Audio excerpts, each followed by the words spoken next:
눈처럼 새하얀 상의에 붉은 하카마, 흩날리는 벚꽃 아래 신사마당을 쓰는 청초한 소녀. 손에 든 방울이 맑게 울리고 머리카락 사이로 햇살이 부서지는 신의 목소리를 듣는 순결한 존재. 미디어가 우리에게 그려준 무녀의 모습입니다. 하지만 역사 속 무녀의 세계는 그보다 훨씬 넓었습니다. 신사 안에서 의식을 돕는 무녀가 있었다면 신사 밖에는 전혀 다른 방식으로 사람들의 두려움과 믿음을 상대하던 여성들도 있었습니다. 타임슬립 호텔에 오신 것을 환영합니다. 오늘 묵으실 방은 에도 시대 후기 일본 동부의 어느 마을 변두리 향내가 가시지 않는 한 무녀의 집입니다.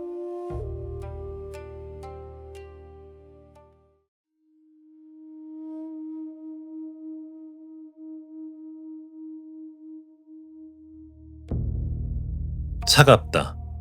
가장 먼저 닿은 감각은 발끝의 한기입니다. 그 다음은 코를 찌르는 향내.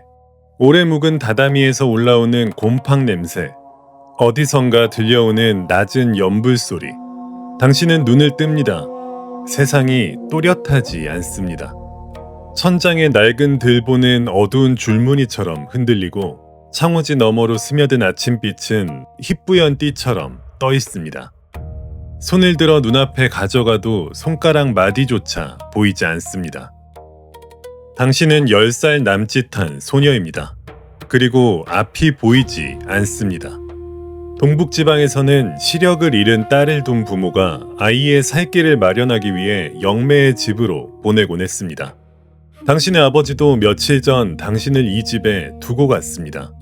그것이 당신을 위한 길이었는지 입 하나 더는 셈이었는지는 끝내 알 수 없습니다. 어찌됐든 이제 당신은 누구의 딸도 아닙니다. 방문이 열립니다. 마른 발소리가 다가옵니다. 일어났느냐, 게을러 빠진 것. 말이 끝나기도 전에 대나무 외초리가 당신의 어깨 옆을 가르며 다다미에 꽂힙니다. 날카로운 소리에 몸이 굳습니다. 오늘부터 내 이름은 잊어라. 부모도 잊어라. 네가 배울 것은 죽은 자의 목소리다. 이날부터 당신의 하루는 한치 틈도 없이 짜여 있습니다. 새벽이면 찬 우물물을 머리부터 발끝까지 뒤집어 쓰는 미즈고리. 한겨울이라고 봐주는 법은 없습니다. 입술이 새파랗게 질리고 손이 떨려도 횟수를 채우지 못하면 처음부터 다시 합니다. 수행기간에는 곡물과 소금, 익힌 음식이 차례로 제한됩니다. 위가 비어 있어야 신의 그릇이 된다고 했습니다. 낮에는 청소와 빨래, 그리고 끝없는 암기. 글자를 모르는 당신은 모든 것을 귀로 외워야 합니다. 심경, 관음경, 죽은 자를 부르는 긴 주문. 한 줄이라도 틀리면 마당의 눈 위에 무릎을 꿇립니다. 손가락 끝에 굳은 살로 염주의 알수를 세는 법. 침묵의 길이로 상대방의 거짓말을 알아채는 법까지 배워야 합니다. 앞이 보이지 않는 당신에게는 그것이 살아남는 무기였습니다. 등잔불이 켜지고 나면 진짜 수업이 시작됩니다. 늙은 부모를 잃은 아들이 찾아오면 죽은 아비는 어떤 목소리로 말해야 하느냐. 당신은 배운 대로 낮고 걸걸한 목소리를 짜냅니다. 회초리가 어깨에 떨어집니다. 그건 이 동네 말이잖아. 건너 마을 말투로 다시 해. 한 번 더 틀리면 오늘 밤은 마국간에서 잘 줄 알아. 당신은 입술을 깨물고 다시 시작합니다. 사방에서 죽은 사람들의 사투리가 머릿속을 어지럽힙니다. 어느 마을 어머니의 통곡, 어느 마을 아비의 술주정, 어느 아이의 마지막 숨소리. 신비로운 재능 같은 건 없습니다. 그저 사람의 슬픔을 흉내내는 기술입니다. 무녀라고 해도 그 모습은 하나가 아니었습니다. 크게 보면 신사의식을 돕는 무녀가 있었고 신사 밖에서 정착하거나 순회하며 기도, 전복, 구치요새를 행하던 여성 영매가 있었습니다. 오늘의 주인공은 후자, 활, 아즈사 유미를 울려 죽은 자의 목소리를 불러내던 구치요새 미코입니다. 특히 동북지방의 이타코와 오카미사마 계열은 시각장애 여성의 생업과 깊이 연결돼 있었습니다. 농촌 사회에서 앞이 보이지 않는 딸은 생업 선택지가 매우 제한적이었고 부모는 살 길을 마련해 주려 영매의 제자로 보냈습니다. 훈련은 찬물 수행과 단식, 경전 암기로 이어졌고 농촌 무녀들은 죽은 자의 말이 실감나게 들리도록 지역 방언까지 익혔다는 기록이 남아 있습니다. 영적 소명이라기보다 비장애인 사회에서 한 사람 몫을 하기 위한 처절한 직업 훈련이었습니다.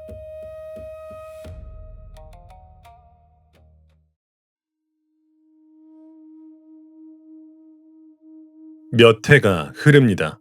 이제 당신은 10곳이 넘는 지방의 방언으로 죽은 자들을 입에 담을 줄 압니다. 사람의 숨소리만으로 그가 슬퍼하는지 거짓을 꾸미는지 가려냅니다. 15살이 되던 봄, 스승이 당신에게 낡은 활을 건넵니다. 아즈사 유미. 활 시위를 대나무 막대로 두드리면 둥 하는 낮은 소리가 방의 공기를 떨게 합니다. 오늘부터 네가 해라. 첫 손님은 젊은 과부입니다. 남편이 겨울산에서 나무를 하다 돌아오지 못한 지 반년, 시신도 찾지 못했습니다.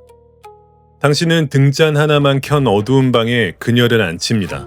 물그릇에 시키미 잎을 띄우고 향을 사릅니다. 매캐한 향내가 좁은 방을 메웁니다. 둥, 둥. 활시위가 낮게 울립니다. 당신은 천천히 고개를 떨구고 어깨에 힘을 풀어 마치 잠에 빠져드는 사람처럼 가만히 흔들립니다. 바람도 없는 방에 등잔불이 흔들립니다. 손님은 그 작은 떨림 하나에 숨을 멈춥니다. 당신의 목구멍에서 낯선 목소리가 흘러나옵니다. 굵고 낮은 남자의 음성. 춥지 않다. 그러니 너도 이제 문을 닫고 자라. 나는 길을 잃은 것이 아니다. 네가 나를 보내주지 못한 것이지. 과부의 어깨가 무너집니다. 두 손으로 입을 막은 채 그녀는 오열합니다. 좁은 방에 향 연기와 울음이 뒤엉킵니다. 의식이 끝나고 그녀는 당신의 손에 흰 쌀과 동전 몇 잎을 쥐어줍니다. 고맙습니다. 오랜만에 편히 잘 수 있겠습니다. 방을 나서는 그녀의 발걸음은 들어올 때보다 가볍습니다. 그 말은 따뜻합니다. 하지만 숙소로 돌아오자 스승은 말없이 당신의 손바닥을 펼치게 합니다. 쌀은 쌀독으로 들어가고 동전은 장부 위에 하나씩 놓입니다. 활값, 향값, 숙식값, 그리고 네가 아직 배우는 몸이라는 것까지 빼면 네 몫은 이 정도다. 당신 앞에 남은 것은 작은 동전 하나뿐입니다. 그래도 당신은 그 동전을 오래 쥐고 있습니다. 처음으로 누군가가 당신의 목소리에 값을 치렀기 때문입니다. 그리고 그날 밤 당신은 빈 방에 홀로 앉아 식어가는 향로를 더듬어 봅니다. 입 안에는 아직 죽은 남자의 사투리가 남아 있습니다.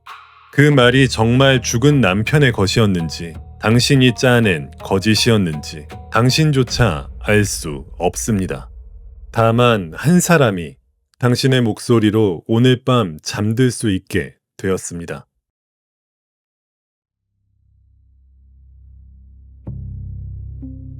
다시 몇 해가 흐릅니다. 스승은 늙고 병들어 자리에 누웠고 어느 겨울 끝내 일어나지 못했습니다. 그날 이후 당신은 홀로 손님을 받기 시작합니다. 소문은 빠르게 퍼집니다. 아이의 열이 떨어지지 않을 때, 며느리와 시어머니가 서로를 저주한다 믿을 때, 죽은 아들의 목소리를 한 번만 듣고 싶은 어머니가 있을 때, 사람들은 당신을 찾습니다. 하지만 그들은 한낮의 큰 길에서는 당신을 외면합니다. 장에 나서면 안악들이 서로의 옷자락을 잡아 끌며 길 반대편으로 비켜섭니다. 쉿! 가까이 가지 마. 손만 닿아도 죽은 것이 옵는다더라. 전현이 어제 우리 집 앞을 지나갔는데 오늘 닭이 죽어 있었어. 당신이 우물에 다가서면 사람들이 물을 길지 않습니다. 당신이 떠난 자리에는 소금이 뿌려집니다. 밤이 되면 더 노골적입니다. 집 앞을 지나가는 사내들이 창호지 너머로 들으라는 듯 침을 튀깁니다. 저 계집이 죽은 남자 목소리를 그렇게 잘 낸다며? 그럼 살아있는 남자도 잘 받아주겠지? 동전 몇 입이면 된다더라. 어차피 부정한 몸뚱인데 무슨 상관이야? 낄낄대는 웃음. 당신은 이불 속에서 몸을 웅크리고 숨을 죽입니다. 가장 견디기 힘든 것은 그 다음입니다. 낮에 당신을 찾아와 죽은 아들의 목소리에 매달려 울던 어머니가 밤이 되자 옆집 여자에게 속삭입니다. 분명 우리 아이 목소리였어요. 그래서 더 무서워요. 그 여자가 어떻게 그런 말을 알았을까요? 사람의 혼을 제 몸에 끌어들이는 여자라면 부정한 힘을 쓰는 거 아니겠어요? 당신을 가장 필요로 하는 사람이 당신을 가장 두려워합니다. 그것이 당신의 밥줄이자 평생 당신을 올가맬 족쇄입니다. 일본 신토에는 케가레라는 개념이 있습니다. 죽음, 피, 병처럼 삶과 죽음의 경계에 닿은 것은 사람들에게 꺼림칙한 흔적을 남긴다고 여겨졌습니다. 무녀는 바로 그 경계에 서 있던 사람이었습니다. 죽은 자의 목소리를 부르고 병자의 머리맡에 앉고 빙의와 원령을 대신 마주하는 사람. 그래서 사람들은 그녀의 힘을 필요로 하면서도 동시에 가까이 두는 것을 두려워했습니다. 신비로운 존재였지만 죽음과 불길한 기운을 함께 데리고 다니는 사람처럼 여겨졌던 겁니다. 사회적 위치도 한몫했습니다. 에도 시대의 종교 질서는 막부의 관리 아래 놓인 사찰 등록 제도와 공식 신사 조직을 중심으로 움직였습니다. 민간 무녀들이 완전히 제멋대로 떠돈 것은 아니었던 것입니다. 일부 아즈사 미코와 이치코는 타무라 하치다요 같은 중간 조직의 관리를 받았습니다. 그러나 그 자리는 안정된 성직자의 권위라기보다 허가와 감시, 생계가 뒤섞인 주변부의 직업에 가까웠습니다. 활동 방식 자체도 의심을 키웠습니다. 큰 법당이나 공식 의례의 무대가 아니라 병든 아이의 머리맡, 과부의 안방, 죽은 가족을 그리워하는 사람들의 사적인 공간으로 불려갔습니다. 그렇게 남의 집 안방을 드나들며 돈을 받는 여성은 쉽게 의심의 대상이 되었습니다. 실제로 1711년 에도의 한 기록은 무녀를 염색공, 떠도는 비구니, 춤추는 여성과 함께 불법 매춘이 의심되는 직업으로 나열합니다. 모든 무녀가 매춘을 했다는 뜻은 아닙니다. 다만 떠도는 여성이 돈을 받는 일 자체가 의심을 사던 시대였습니다. 사람들은 그녀의 능력을 두려워했고 그녀에게 영혼을 맡겼고 다음 날엔 같은 여자에게 침을 뱉었습니다.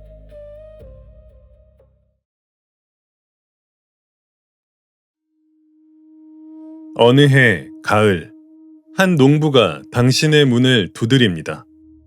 제 딸이 헛소리를 합니다. 눈빛이 변했어요. 여우가 붙은 게 분명합니다. 제발 와주십시오. 당신은 머뭇거립니다. 여우 빙의는 가장 위험한 의뢰입니다. 게다가 당신이 배운 의식에는 본래 여우를 쫓는 기도가 포함되어 있지 않습니다. 낫지 않으면 무녀의 실력 부족이 되고 더 나빠지면 무녀가 악령을 잘못 건드린 게 됩니다. 어느 쪽이든 끝이 좋지 않습니다. 저는 죽은 자의 말을 전하는 사람입니다. 여우를 쫓는 기도는 제 일이 아닙니다. 무엇이라도 좋습니다. 제발. 농부의 아내가 발치에 엎드려 간청합니다. 당신은 결국 따라갑니다. 병상의 17세 소녀는 열에 들떠 헛것을 봅니다. 흰자위만 보이는 눈, 이불을 긁어 찢는 손끝, 알아들을 수 없는 말을 중얼거립니다. 향내가 좁은 방에 무겁게 깔립니다. 당신은 대나무 잎을 들고 주문을 외웁니다. 사사바타키라 불리는 이 의식은 대나무 잎으로 병자에게 붙은 보이지 않는 기운을 털어내고 집안의 신령에게 용서를 구하는 일종의 퇴마 기도였습니다. 잎이 공기를 가르는 소리가 방 안을 가득 메웁니다. 의식이 절정에 이를 무렵 소녀가 갑자기 허공을 향해 고개를 듭니다. 그리고 방 안에 없는 사람, 다른 마을에 사는 한 친척의 이름을 부릅니다. 여우 2마리가 숭모치마 밑으로 들어갔어. 공기가 얼어붙습니다. 가족의 눈이 일제히 당신을 향합니다. 한순간에 절망이 분노로 바뀝니다. 네가 여우를 쫓은 게 아니구나. 여우를 부린 거야. 우리 일가에 풀어놓은 거야. 농부가 당신의 손에서 대나무 잎다발을 낚아채 바닥에 내던집니다. 농부의 아내가 당신의 팔을 거칠게 움켜줍니다. 당신은 그 손을 뿌리치고 맨발로 그 집을 뛰쳐나옵니다. 그날 이후 마을에는 이상한 소문이 퍼지기 시작합니다. 당신이 여우를 쫓은 것이 아니라 오히려 다른 사람 몸으로 옮겼다는 소문. 그리고 보름이 채 지나지 않은 어느 날 30명이 넘는 사람들이 당신의 집으로 몰려옵니다. 횃불을 들고 곡괭이를 들고 어깨에 메고 있는 통에는 비린내 나는 정어리가 가득합니다. 여우가 정어리 냄새를 좋아한다고 그것을 집안에 뿌려 여우를 끌어내고 당신을 잡겠다는 것입니다. 울타리가 부서지고 정어리가 마룻바닥에 던져지고 마당 한가운데서 모닥불이 피워집니다. 문에는 낙서가 그려집니다. 그을음 냄새와 비린내가 머리를 어지럽힙니다. 당신은 뒷문으로 도망쳐 어둠 속으로 사라집니다. 평생 사람들의 불안을 달래주었던 당신이 오늘 밤은 사냥감이 되어 쫓깁니다. 사람들은 당신의 목소리를 믿었던 게 아니었습니다. 자기들이 듣고 싶은 답을 믿었던 것이고 그 답이 어긋나면 모든 죄는 당신에게 돌아왔습니다. 그런 일은 처음이 아니었고 마지막도 아니었습니다. 당신은 마을을 옮기고 또 옮기며 늙어갑니다. 그렇게 세월이 흘러 에도 막부가 무너지고 메이지라는 새 시대가 옵니다. 새 시대가 열리고 얼마 지나지 않아 정부의 포고령이 내려집니다. 아즈사 미코, 이치코, 빙의 기도자, 여우퇴치 기도자, 이들이 염주점과 구치 요새로 백성을 속이는 일을 엄격히 금한다. 포고령 하나로 당신의 활과 염주는 더 이상 신성한 도구가 아니게 되었습니다. 백성을 속이는 미신의 물건으로 불립니다. 당신은 늙은 손으로 직접 활시위를 풀고 염주를 헝겊에 싸 마루밑 깊숙이 묻습니다. 미코라는 이름은 이제 국가가 허락한 신사의 젊은 여성에게로만 남고 당신 같은 사람에게는 아즈사 온나, 미신꾼, 사기꾼이라는 이름만 남습니다. 하지만 사람들의 슬픔까지 법령으로 금할 수는 없었습니다. 낮에는 집신을 엮으며 살아갑니다. 이웃은 길을 돌아가고 우물물도 나눠주지 않습니다. 하지만 밤이 깊으면 누군가는 조용히 문을 두드립니다. 낮에 당신을 모른 척하던 사람들이 밤이면 당신의 손을 붙잡고 웁니다. 당신은 굳은 손가락으로 낡은 활시위를 더듬어 잡습니다. 시력은 더 흐려졌고 목소리는 갈라졌지만 죽은 자의 사투리만은 입에 익어 있습니다. 평생 사람들의 슬픔을 대신 품어온 여자에게 세상은 끝내 위로 한 줌을 내어주지 않습니다. 1873년 메이지 정부는 아즈사 미코, 이치코, 빙의 기도자, 여우퇴치 기도자들의 활동을 미신으로 규정하고 금지했습니다. 떠돌이 무녀들은 빠르게 사라져갔고 무녀라는 이름은 점차 국가가 인정한 신사 소속 여성에게로 좁혀졌습니다. 죽은 자의 말을 전하던 여성들은 그 이름을 잃고 점쟁이, 미신꾼, 비공식 기도자로 분류되었습니다. 다만 동북지방의 이타코처럼 일부 전통은 현대까지 흔적이 남았습니다. 오늘날에는 거의 사라져가는 전통이지만 누군가에게는 여전히 떠나니와 마지막 말을 나누게 해주는 자리이기도 합니다.